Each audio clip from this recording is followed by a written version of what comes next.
தமிழ்நாட்டில் ஆட்சி அமைக்கும் கட்சிக்கு அஇஅதிமுக பொதுச் செயலாளர் எடப்பாடி கே பழனிசாமி மனமார்ந்த வாழ்த்து. நடைபெற்று முடிந்த 17வது தமிழ்நாடு சட்டமன்ற பேரவைத் தேர்தலில் பல்வேறு கட்சிகள் சார்பில் வேட்பாளர்கள் போட்டியிட்டு வெற்றி பெற்றுள்ளதற்கும் வாழ்த்து தெரிவித்து அஇஅதிமுக பொதுச் செயலாளர் அறிக்கை.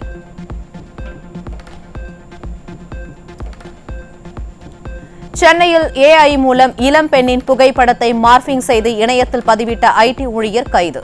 அலுவலகத்தில் ஏற்பட்ட பிரச்சினையால் சமூக வலைதளத்தின் முகப்பில் இருந்த புகைப்படத்தை எடுத்து மார்பிங் செய்ததாக விசாரணையில் தகவல்.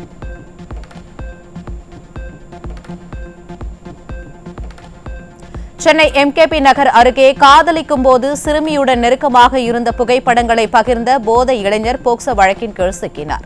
போதைக்கு அடிமையான இளைஞருடன் பழகுவதை சிறுமி தவிர்த்து வந்ததற்கு எதிர்வினையாக புகைப்படங்களை வெளியிட்ட நபர் பிடிபட்டார்.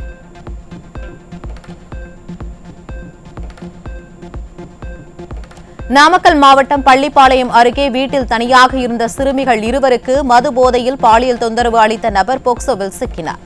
பெற்றோர் அளித்த புகாரின் பேரில் பரமத்தி வேலூரில் தலைமறைவாக இருந்த நபர் பிடிபட்டார். சேலம் மாவட்டத்தில் 6 வயது சிறுவனுக்கு குட்கா கொடுத்து பாலியல் தொல்லை கொடுத்த +1 மாணவன் மீது வழக்கு பதிவு. விசாரணையில் வீட்டின் பூட்டிய அறையில் அடைத்து வைத்து சிறுவனுக்கு குட்கா போதைப் பொருளை கொடுத்து பாலியல் தொல்லை கொடுத்ததில் சிறுவன் மயங்கிய நிலையில் மீட்கப்பட்டதாக தகவல்.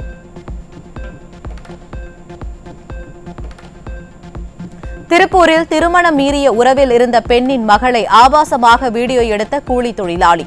பெண்ணின் புகாரை அடுத்து போலீசார் விசாரணைக்கு பயந்த கூலி தொழிலாளி தூக்கிட்டு தற்கொலை.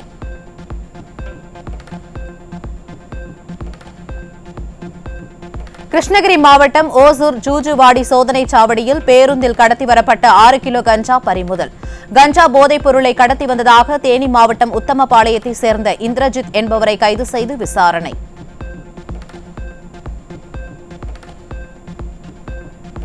தூத்துக்குடி மாவட்டம் கோவில்பட்டியில் 139 கிலோ தடை செய்யப்பட்ட புகையிலைப் பொருட்களை வைத்திருந்தவர் கைது. இருசக்கர வாகனம் பறிமுதல் செய்யப்பட்ட நிலையில் விற்பனைக்காக புகையிலைப் பொருட்களை எடுத்து சென்றதாக விசாரணையில் தகவல்.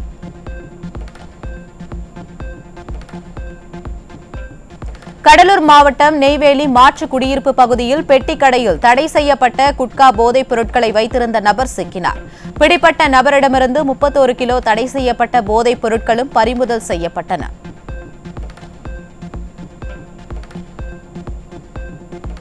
திருவள்ளூர் மாவட்டம் செங்குன்றம் பகுதியில் ஒடிசா மாநிலத்திலிருந்து கடத்தி வரப்பட்ட 5 கிலோ கஞ்சா பறிமுதல். விசாரணையில் செங்குன்றம், மணலி மற்றும் மாதவரம் ஆகிய பகுதிகளில் உள்ள தொழிலாளர்களுக்கு கஞ்சா கடத்தி விற்க முயற்சித்ததாக பிடிப்பட்ட ஒடிசா மாநிலத்தவர் தகவல். நாமக்கல் மாவட்டம் காட்டு வேளம்பாளையம் பகுதியைச் சேர்ந்த 65 வயது முதியவர் ஸ்ரீதர் பக்கத்து தோட்டத்துக்கான வழி பிரச்சினையில் வெட்டிக் கொலை. ஸ்ரீதரை வெட்டிய கேசவராஜ் மற்றும் அவரது மனைவி மீனா ஆகியோர் தலைமறைவாக உள்ளதால் இருவரையும் தேடி வரும் காவல்துறை.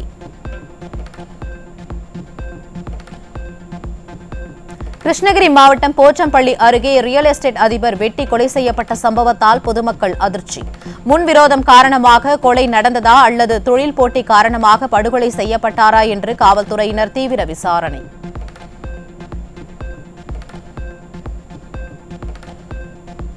சிவகாசி அருகே காதல் விவகாரத்தில் நண்பர்களுக்குள் ஏற்பட்ட தகராறில் இளைஞர் கழுத்தறுத்து படுகொலை. நண்பர்களுடன் சேர்ந்து மது அருந்திய போது நிகழ்ந்த வாக்குவாதத்தில் கொலை செய்யப்பட்டு கிணற்றில் வீசப்பட்ட கொடூரம்.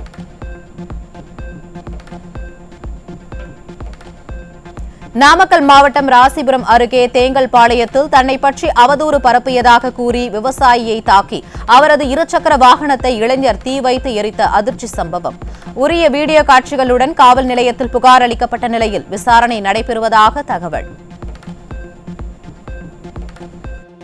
கம்பி எடுத்து குத்துறதுக்கு வந்துட்டாப்புல. கம்பி எடுத்து குத்துறதுக்கு வந்தோடனே நான் கதவை வச்சுட்டு வெளியே வந்துட்டேன். உடனே வண்டி சாவியெல்லாம் பிடிங்கிட்டாப்புல. கம்பி எடுத்து குத்துனோடனே என்னை அடிச்சிட்டாப்புல.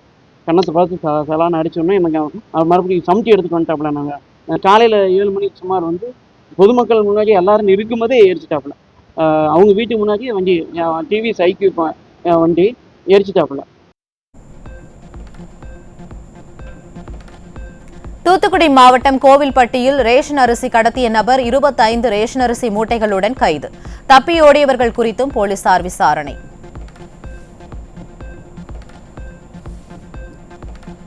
திருப்பூர் அரசு மருத்துவக் கல்லூரி மருத்துவமனையில் மது போதையில் பாதுகாவலரை தாக்கி தகாத வார்த்தைகளால் பேசிய இளைஞர். தலைக்கேறிய மது போதையில் அந்த இளைஞர் வெகுநேரம் வாக்குவாதத்தில் ஈடுபட்டு அட்டூழியம் செய்ததால் பொதுமக்கள் அதிர்ச்சி.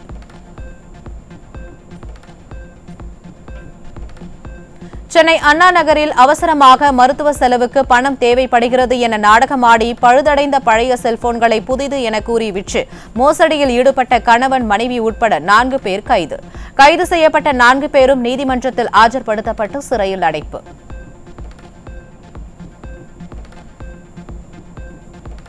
கடலூர் மாவட்டம் விருதாச்சலத்தில் புதிதாக கட்டப்பட்ட மருத்துவமனை கட்டிடம் திறந்து 4 மாதம் ஆகியும் பயன்படுத்தப்படாமல் கிடப்பில் போடப்பட்டுள்ளதால் நோயாளிகள் அவதி.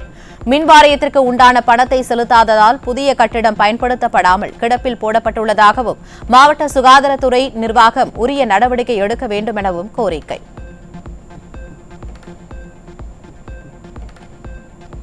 செங்கல்பட்டு மாவட்டத்தில் மழை காரணமாக அரசு நேரடி நெல் கொள்முதல் மையங்களில் வைக்கப்பட்டிருந்த நெல் மூட்டைகள் மற்றும் நெல் மணிகள் மழையில் நனைந்து சேதம். உடனடியாக நெல் கொள்முதல் செய்து நெல் மூட்டைகளை சேமிப்பு கிடங்கிற்கு எடுத்து செல்ல விவசாயிகள் கோரிக்கை.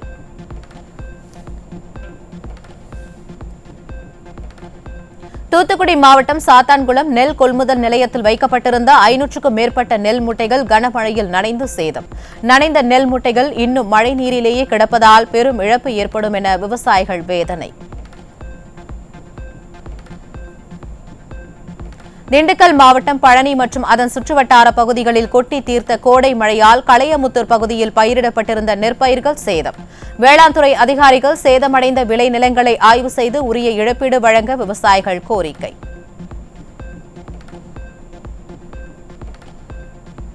நாகப்பட்டினம், திருவாரூர் மாவட்டங்கள் மற்றும் கன்னியாகுமரி மாவட்டத்தில் மேற்கு தொடர்ச்சி மலைப்பகுதிகளில் பரவலாக மழை.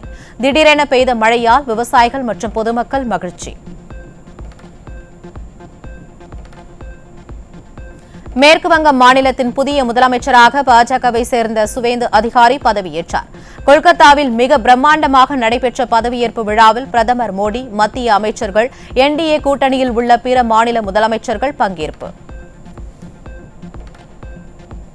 மதுரை மாவட்டம் மேலூர் அருகே கனமழை காரணமாக வாழை மற்றும் கரும்பு பயிர்கள் சாய்ந்து சேதமடைந்ததால் விவசாயிகள் கவலை. சம்பந்தப்பட்ட வேளாண் துறை அதிகாரிகள் ஆய்வு செய்து பாதிக்கப்பட்ட விவசாயிகளுக்கு உரிய இழப்பீடு வழங்க கோரிக்கை. தேனி மாவட்டம் போடிநாயக்கனூரில் சுமார் 2 மணி நேரத்திற்கு மேல் வெளுத்து வாங்கிய கனமழை. 8.7 சென்டிமீட்டர் மழை பதிவான நிலையில் மழை நீருடன் கழிவு நீரும் கலந்து சாலையில் ஓடியதால் வாகன ஓட்டிகள் அவதி.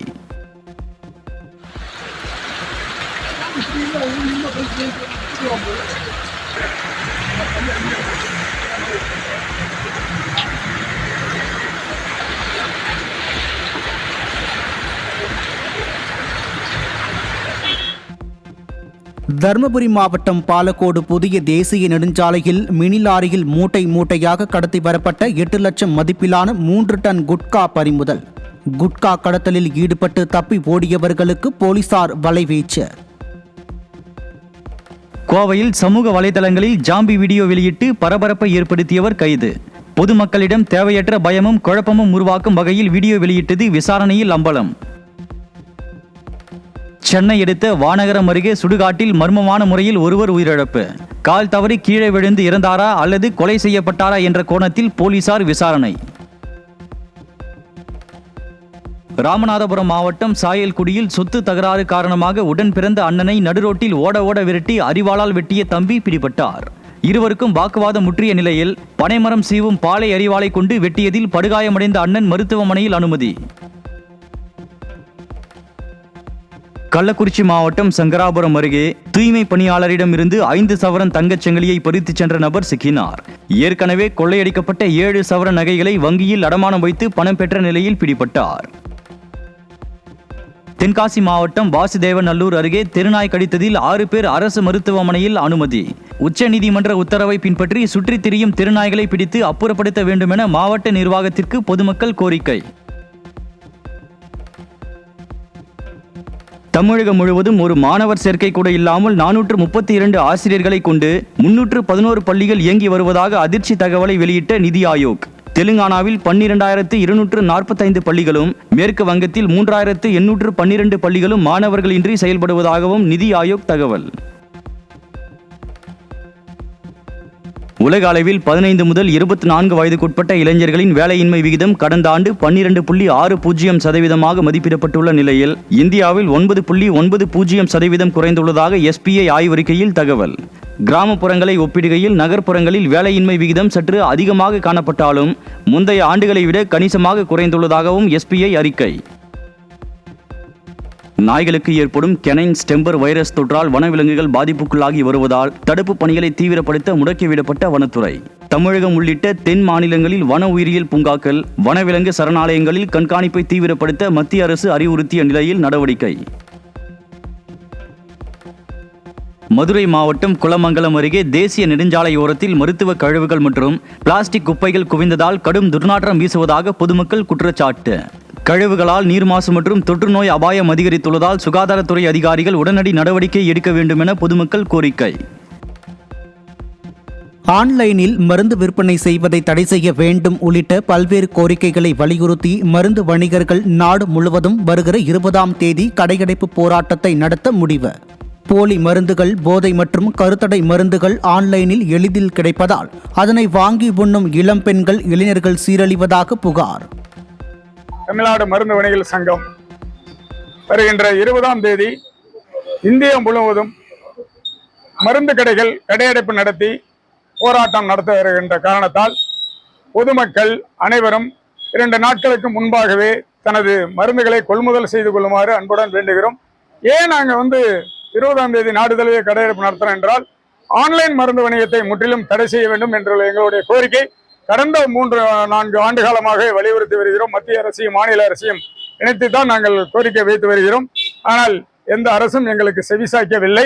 இச்சூழ்நிலையில் வேறு வழியின்றி நாங்கள் அன்றைய தினம் கடையடைப்பை நடத்துவது என்று ஒரு ஏகமனதாக ஒரு முடிவு எடுத்திருந்தோம்.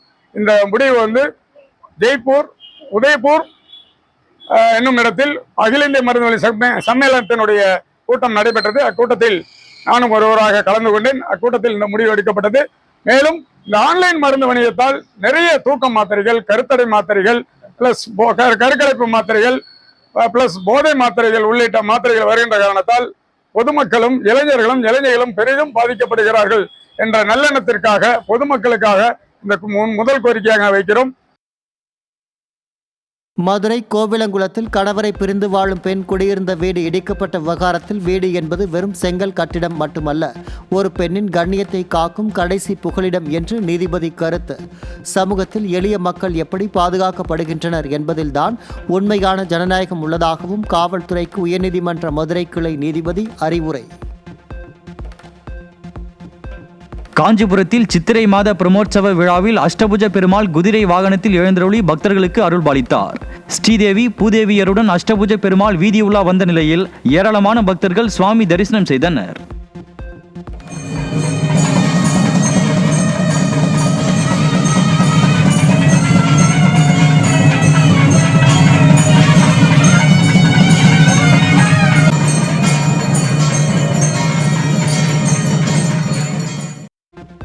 வளைகுடா போர் பதற்றம் காரணமாக இந்திய பொதுத்துறை எண்ணெய் நிறுவனங்களுக்கு 30,000 கோடி ரூபாய் வரை இழப்பு ஏற்பட்டிருப்பதாக தகவல். $60 விற்ற ஒரு பீப்பாய் கச்சா எண்ணெயின் விலை கடந்த மாதம் $120 வரை உயர்ந்த நிலையில் இந்திய பொதுத்துறை எண்ணெய் நிறுவனங்களுக்கு இழப்பு ஏற்பட்டிருப்பதாக தகவல். ஆந்திராவில் இருந்து ரயில் வழியாக 20 கிலோ கஞ்சா கடத்தி வந்த இளைஞர் விழுப்புரத்தில் கைது. இளைஞர்களின் வாழ்வை சீரழிக்கும் கஞ்சா போதைப் பொருட்களை கட்டுப்படுத்த முடியாமல் காவல்துறையினர் திணறல். மதுரை மாவட்டம் மேலூர் அருகே மங்காளம்பட்டியில் மூதாட்டியின் சடலத்தை அவரது பேத்தி ட்ரம்மில் அடைத்து வைத்து வீட்டின் அருகே புதைத்த சம்பவத்தால் அதிர்ச்சி. புகாரின் பேரில் சடலத்தை தோண்டி எடுத்து பிரேத பரிசோதனைக்கு அனுப்பி வைத்து பேத்தியிடம் காவல்துறையினர் விசாரணை. மதுரை மாவட்டம் சோழவந்தான் அருகே கரட்டுப்பட்டியில் கொள்முதல் செய்யப்பட்ட நெல்லுக்கு பணம் வழங்காததை கண்டித்து விவசாயிகள் சாலை மறியல். அதிகாரிகளிடம் பலமுறை புகார் தெரிவித்தும் எந்த நடவடிக்கையும் இல்லை என விவசாயிகள் கொந்தளிப்பு. ஒருங்கிணைந்த ஆசிரியர் கல்வி திட்டத்தில் விண்ணப்பித்துள்ள கல்வி நிறுவனங்களுக்கு உடனடியாக தமிழக அரசு தடையில்லா சான்று வழங்க வேண்டும் என்று கல்வியாளர்கள் கோரிக்கை. இந்த கல்வியாண்டில் 16 கல்வி நிறுவனங்கள் மட்டுமே மாநில அரசின் தடையில்லா சான்றுகளை பெற்றுள்ளதால் தகுதி உள்ள அனைத்து கல்வியியல் கல்லூரிகளுக்கும் தடையில்லா சான்றுகளை வழங்க வேண்டும் என கோரிக்கை. நீலகிரி மாவட்டம் உதகையில் தொட்டபெட்டா மலை சிகரத்திற்கு செல்லும் சாலையில் விதிமுறைகளை மீறி அதிவேகமாக இயக்கப்படும் வாடகை ஜீப் வாகனங்களால் சுற்றுலா பயணிகள் கடும் அவதி. விதிகளை மீறிய சுற்றுலா வாகனங்கள் மீது காவல்துறை கடும் நடவடிக்கை எடுக்க வேண்டும் என சுற்றுலா பயணிகள் கோரிக்கை.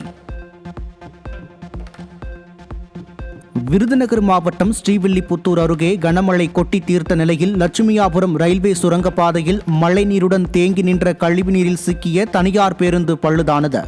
லட்சுமியாபுரம் ரயில்வே சுரங்கப்பாதையில் தேங்கும் மழைநீரை அகற்றுவதற்கான மின் பம்புகளும் இயங்குவதில்லை எனவும் இதுகுறித்து பலமுறை அதிகாரிகளிடம் புகார் அளித்தும் நடவடிக்கையும் இல்லை என்றும் மக்கள் குற்றச்சாட்டு. கோயில் சொத்துக்களை பாதுகாக்க வேண்டிய பொறுப்பும் கடமையும் உள்ள அதிகாரிகள் அதில் தவறு இழைக்கக்கூடாது என அறநிலையத்துறைக்கு சென்னை உயர்நீதிமன்றம் அறிவுரை. மயிலாப்பூர் கபாலீஸ்வரர் கோயில் நிர்வாகத்தில் பல்வேறு முறைகேடுகள் நடந்துள்ளது குறித்து விசாரணை நடத்த கோரிய வழக்கை விசாரித்த நீதிபதி புகாரை 12 வார காலத்துக்குள் பரிசீலித்து சட்டப்படி உரிய நடவடிக்கை எடுக்க உத்தரவு. 2025-26 நிதியாண்டில் ஜார்க்கண்ட் மற்றும் பீகார் மாநிலங்களில் 20,000 கோடி ரூபாய் வருமான வரித்துறை வரி வசூலித்துள்ளதாக வருமான வரித்துறையின் முதன்மை தலைமை ஆணையர் டாக்டர் டி சுதாகர ராவ் பேட்டி. மொத்த வரி வசூலில் சுமார் 70% டிடிஎஸ் மூலம் கிடைத்ததாக முதன்மை தலைமை ஆணையர் தெரிவித்துள்ள நிலையில் அதிக வரி செலுத்தியதில் முன்னாள் இந்திய கிரிக்கெட் அணி கேப்டன் MS தோனி முதலிடம் பிடித்ததாகவும் அறிவிப்பு. சென்னை மற்றும் புறநகர் பகுதிகளில் திடீரென கொட்டி தீர்த்த கனமழையால் விமான சேவைகள் கடும் பாதிப்பு. பெங்களூரு, மும்பை உட்பட பல்வேறு பகுதிகளில் இருந்து வந்த 5 விமானங்கள் தரையிறங்க முடியாததுடன் சென்னையில் இருந்து புறப்பட வேண்டிய 10க்கும் மேற்பட்ட விமானங்கள் புறப்பட தாமதமானதால் பயணிகள் அவதி. தமிழகத்தில் இன்று பல்வேறு பகுதிகளில் பரவலாக மழை பெய்த நிலையில் சென்னை மீனம்பாக்கத்தில் 41.8 மில்லிமீட்டர் மழை பதிவு. இரண்டாவது இடமாக மீனம்பாக்கம் ISRO மைதானத்தில் 39.5 மில்லிமீட்டர் மழையும், கோவில்பட்டி வேளாண் ஆராய்ச்சி மையத்தில் 30.5 மில்லிமீட்டர் மழை பதிவாகி உள்ளதாக வானிலை ஆய்வு மையம் தகவல். திருவண்ணாமலை மாவட்டம் வந்தவாசியை சுற்றிய பகுதிகளில் 1 மணி நேரத்திற்கும் மேலாக வெளுத்து வாங்கிய கனமழை. கனமழை காரணமாக வெப்பம் தணிந்து குளிர்ச்சி நிலவியதால் விவசாயிகளும் பொதுமக்களும் பெரும் மகிழ்ச்சி.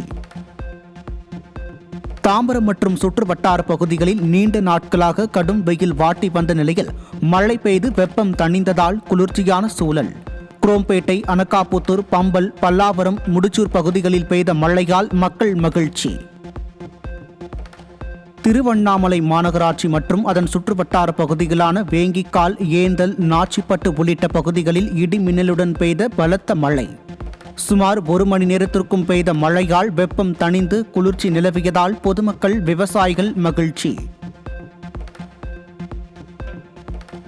உத்தரப்பிரதேச மாநிலம் லக்னோவில் 71 வயதில் நீட் நுழைவுத் தேர்வு எழுதிய முதியவர். ITPL நிறுவனத்தில் மார்க்கெட்டிங் பிரிவு தலைவராகவும் வெளியுறவுத்துறையில் ஆலோசகராகவும் பணியாற்றி விருப்ப ஓய்வு பெற்ற 71 வயதான அசோக் பாகர் மருத்துவம் படித்து கல்லீரல் நோய் நிபுணராக வேண்டும் என ஆசை உள்ளதாக தெரிவித்தார். 2024ஆம் ஆண்டில் பஞ்சாபில் குறைந்தது 106 பேர் அதிக போதைப்பொருள் பயன்பாட்டால் உயிரிழந்துள்ளதாக NCRB அறிக்கை. 2023இல் 654ஆக இருந்த போதைப்பொருள் மரணங்களின் மொத்த எண்ணிக்கை 2024இல் 978ஆக உயர்ந்துள்ளதால் பொதுமக்கள் அதிர்ச்சி. லிபுலே கணவாய் தங்களுக்கு சொந்தமென நேபாளம் தெரிவித்ததற்கு இந்தியா கடும் ஆட்சேபம் தெரிவித்த நிலையில் இந்தியாவுடனான எல்லை பிரச்சினையை அரசாங்க வழியில் தீர்வு காண விரும்புவதாக நேபாளம் அறிவிப்பு. நேபாளத்திற்கும் இந்தியாவுக்கும் இடையே நெருக்கமான நட்புணர்வு உள்ளதாக அந்நாட்டு வெளியுறவு அமைச்சக செய்தி தொடர்பாளர் கருத்து. இந்தியாவின் புதிய பாதுகாப்பு படை தளபதியாக பரம் விசிஷ்ட் சேவா பதக்கம் உள்ளிட்ட பல்வேறு உரிய விருதுகளை பெற்ற லெப்டினன்ட் ஜெனரல் NS ராஜா சுப்பிரமணி அதிகாரப்பூர்வமாக நியமனம். CTS ஜெனரல் அனில் சவுகானின் பதவிக்காலம் 30ஆம் தேதியுடன் நிறைவடைவதை அடுத்து லெப்டினன்ட் ஜெனரலாக பொறுப்பேற்கும் NS சுப்பிரமணி ராணுவ விவகாரங்கள் துறையின் செயலாளராகவும் செயல்பட உள்ளார். உள்நாட்டிலேயே தயாரிக்கப்பட்ட நீண்ட தூர ஹைப்பர்சோனிக் கப்பல் எதிர்ப்பு ஏவுகணை ஒடிசா கடற்கரையில் வெற்றிகரமாக சோதனை. பாதுகாப்பு ஆராய்ச்சி மற்றும் மேம்பாட்டு அமைப்பால் உருவாக்கப்பட்ட இந்த ஹைப்பர்சோனிக் ஏவுகணை 1500 கிலோமீட்டர் தொலைவில் உள்ள இலக்கை துல்லியமாக தாக்கியது. வாட்ஸ்அப்பில் கஸ்டம் லிஸ்ட் என்ற அம்சத்தின் மூலம் பயனாளர்களின் உரையாடல்களை குடும்பம், வேலை, நண்பர்கள், விற்பனையாளர்கள் போன்ற பிரிவுகளாக பிரித்து ஒழுங்குபடுத்தும் புது வசதி அறிமுகம். இந்த வசதியை பயன்படுத்த வாட்ஸ்அப் சாட்ஸ் பகுதியில் சென்று கீழே ஸ்வைப் செய்தால் லிஸ்ட் என்ற விருப்பத்தில் புதிய பட்டியலை உருவாக்கி அதற்கான உரையாடல்களை சேர்த்துக் கொள்ளலாம். தொலைத்தொடர்பு நிறுவனங்கள் தங்கள் இணையதளம், செயலி மற்றும் சாட்பாட் தளங்களில் புகார் செய்யும் வசதியை ஏற்படுத்தி அவற்றின் மீது எடுக்கப்பட்ட நடவடிக்கைகளை வாடிக்கையாளர்களுக்கு கட்டாயம் தெரியப்படுத்தும் விதிமுறையை முன்மொழிந்துள்ள ட்ராய். புதிய விதிமுறையை மீறும் நிறுவனங்களுக்கு 50 லட்சம் ரூபாய் வரை அபராதம் விதிப்பதற்கான இத்திட்டம் குறித்து கருத்து தெரிவிக்க ஜூன் 5ஆம் தேதி வரை அவகாசம். கூகுள் தனது ஜெமினி செயலிக்குள் ரெமி என்ற புதிய AI அடிப்படையிலான தனிப்பட்ட உதவியாளரை உருவாக்கி வருவதாக தகவல். சாதாரண கேள்விகளுக்கு பதில் அளிப்பதை கடந்து பயனரின் பழக்கங்கள் மற்றும் பணிகளை புரிந்து கொண்டு அதற்கேற்ற சேவைகளை வழங்கும் திறனுடன் ரெமி உருவாக்கப்படும் என எதிர்பார்ப்பு. அமெரிக்காவின் கூடுதல் வரிகள் மற்றும் மத்திய கிழக்கு போர் சூழலால் சர்வதேச வர்த்தகம் பாதிக்கப்பட்டுள்ள நிலையிலும் சீனாவின் ஏற்றுமதி 14.1% உயர்வு. சர்வதேச வர்த்தக தடைகளை தகர்த்து சீன பொருளாதாரம் இத்தகைய வளர்ச்சியை பதிவு செய்திருப்பது உலக நாடுகளை வியப்பில் ஆழ்த்தியுள்ளது. ஈரானின் கச்சா எண்ணெய் ஏற்றுமதி மையமான கார்க் தீவு அருகே கடலில் மிகப்பெரிய அளவில் எண்ணெய் கசிவு ஏற்பட்டதில் 45 சதுர கிலோமீட்டர் பரப்பளவுக்கு எண்ணெய் படலம் பரவல். எண்ணெய் படலம் பரவி உள்ளதால் வளைகுடா நாடுகளின் குடிநீர் சுத்திகரிப்பு நிலையங்கள் மற்றும் மீன்வளம் பாதிக்கக்கூடும் என ஐரோப்பிய விண்வெளி முகமை எச்சரிக்கை. எதிர்காலத்தில் ஆப்பிரிக்காவே பிரெஞ்சு மொழியின் மையப்புள்ளியாக இருக்கும் என பிரான்ஸ் அதிபர் தேர்தலுக்கான முக்கிய வேட்பாளரான மெலன்சோன் பேச்சு. உலக மக்கள் தொகையின் இயக்க ஆற்றல் தற்போது ஆப்பிரிக்காவில்தான் இருப்பதாகவும் இந்த நூற்றாண்டின் இறுதியில் பிரெஞ்சு மொழி பேசுபவர்களில் 10 இல் 9 பேர் ஆப்பிரிக்கர்களாக இருப்பார்கள் என்றும் அவர் கருத்து. ஐக்கிய அரசு அமீரகத்தில் இருந்த பாகிஸ்தானைச் சேர்ந்த ஷியா தொழிலாளர்கள் திடீரென கைதானதாக கூறப்பட்ட நிலையில் கடந்த 1 வாரங்களில் மட்டும் 10,000 பேர் வெளியேற்றப்பட்டதாக தகவல். பாகிஸ்தானியர்கள் வெளியேற்றப்படுவதாக வரும் செய்திகள் ஆதாரமற்றவை என்றும் ஷியா தொழிலாளர்கள் வெளியேறியது வழக்கமான சட்ட நடைமுறை மட்டுமே என்றும் பாகிஸ்தான் விளக்கம். மத்திய கிழக்கு போர் மற்றும் அதன் பொருளாதார பாதிப்புகளை எதிர்கொள்வது குறித்து பிலிப்பைன்ஸில் நடைபெற்ற தென்கிழக்கு ஆசிய நாடுகளின் கூட்டமைப்பு உச்சி மாநாட்டில் 11 நாடுகளின் தலைவர்கள் தீவிர ஆலோசனை. கச்சா எண்ணெய் இறக்குமதிக்கான புதிய நாடுகளை கண்டறிவது, மின்சார வாகனங்களின் பயன்பாட்டை ஊக்குவிப்பது, ஆசியான் நாடுகளுக்குள் எரிபொருளை பகிர்ந்து கொள்வது குறித்து ஆலோசனை. ஈரானின் கெய்ஷம் தீவு மற்றும் கடலோர பகுதிகளில் அமெரிக்கா நடத்திய வான்வழி தாக்குதலுக்கு பதிலடியாக சபஹார் துறைமுகத்திற்கு தெற்கே நிறுத்தி வைக்கப்பட்டிருந்த அமெரிக்க கப்பல்கள் மீது ஈரான் தாக்குதல். ஐக்கிய அரபு அமீரகத்தின் மீதும் ஈரான் ஏவுகணைகள் மற்றும் ட்ரோன்கள் மூலம் நடத்திய தாக்குதலில் 3 பேர் படுகாயம். லெபனானின் தெற்கு பகுதியில் உள்ள டைர் நகர் மீது இஸ்ரேல் நடத்திய வான் தாக்குதலில் 5 பேர் உயிரிழப்பு, 8 பேர் படுகாயம். இஸ்ரேலின் வடக்கு பகுதியில் ஹிஸ்புல்லா அமைப்பினர் ராக்கெட் மூலம் தாக்குதல் நடத்திய நிலையில் இஸ்ரேல் பதில் தாக்குதல். தனது சாதனங்களுக்கு தேவையான சிப்களை தயாரிப்பதற்காக ஆப்பிள் நிறுவனம் இன்டெல் நிறுவனத்துடன் முதற்கட்ட ஒப்பந்தத்தில் கையெழுத்து. ஆப்பிள் உடனான ஒப்பந்த செய்தி வெளியானதை தொடர்ந்து பங்குச்சந்தையில் இன்டெல் நிறுவனத்தின் பங்குகள் சுமார் 15% முதல் 19% வரை உயர்ந்து புதிய உச்சத்தை தொட்டன. 19வது IPL கிரிக்கெட் திருவிழா இந்தியாவின் பல்வேறு நகரங்களில் நடைபெற்று வரும் நிலையில் தொலைக்காட்சி பார்வையாளர்களின் எண்ணிக்கை வெகுவாக குறைந்துள்ளதால் IPL நிர்வாகம் அதிர்ச்சி. தொலைக்காட்சி பார்வையாளர்களின் எண்ணிக்கை 25% குறைந்துள்ளதாக தகவல் வெளியாகியுள்ள நிலையில் அதற்கான காரணம் குறித்து அறிய IPL நிர்வாக திட்டம்.